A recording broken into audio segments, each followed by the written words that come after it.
That's another thing that I insisted on doing. I wanted to do as much as they would let me do. They frowned on my jumping out of a second-story window and things like that because they want me to come to work the next day. And we did have some very, very wonderful stuntmen, Warren James and old Archie Butler and guys like that. But most of the time, I did as much of my own as I felt was wise to do, and also as much as they would let me to do. Some they just didn't want me to even think about, because if I busted a leg, then what the hell, if I really got hurt. And what we would do is, in a fight or whatever, we'd have a stuntman help me by doing, working out the routine and stuff. And then if I felt that I could handle it, I would step in and do it. But the important thing is that the stuntman got paid for doing the groundwork on it. So I always saw that no matter what I did, and in other shows that I did, that the stuntman would always have his chance to do a run-through with it. And they had to pay him, not just the salary for the day, but whatever the going rate was. The toughest, well, there were two tough ones. Roping a rhinoceros was probably the most difficult stunt that I ever was involved in, and nobody had ever done it before. Nobody's ever going to do it again. And the other was the harpy eagle with the rhinoceros in Africa, Texas style.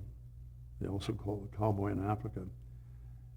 At the end of the show, the hero, the character I played, gets knocked off his horse, and all he is got, the horse takes off, all he's got is his lariat, his rope, and he's trying to get back to home base, and here's this rhino. Now in the script, it's about just about an inch in description about the character roping the rhinoceros to a tree. How the hell do you do that? And it was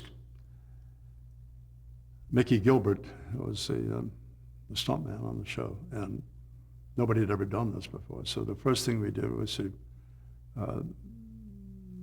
just like you would with a bull, you test it to see which way it's going to hook. As it comes to you, it's going to hook. It either hooks left or right, and whatever way that is, you go to the opposite. You wait until the last moment. Here's this, 4-ton train coming at you, and you wait until it's just about as far as from me to you, and you just step aside, throw the rope over his neck, and one way or the other, the rhino dragged me, first Mickey and then me. They dragged us about 50, 100 feet. And when we got up and ran to the tree, it wasn't where we were supposed to be. And the tree was only about this, this big in terms of circumference. And the question is, my God, is this going to hold that rhino? And what happens, the crew picked up where they were and ran over and started filming it, and simply kept going around the tree, and the rhino following me, and as a result tied himself to the tree. And there's this picture here someplace with I'm standing here, tree in the middle, the rhino, like only 4 feet between us, and tied to a tree. But that I don't want to ever do. Don't want to ever do that one again.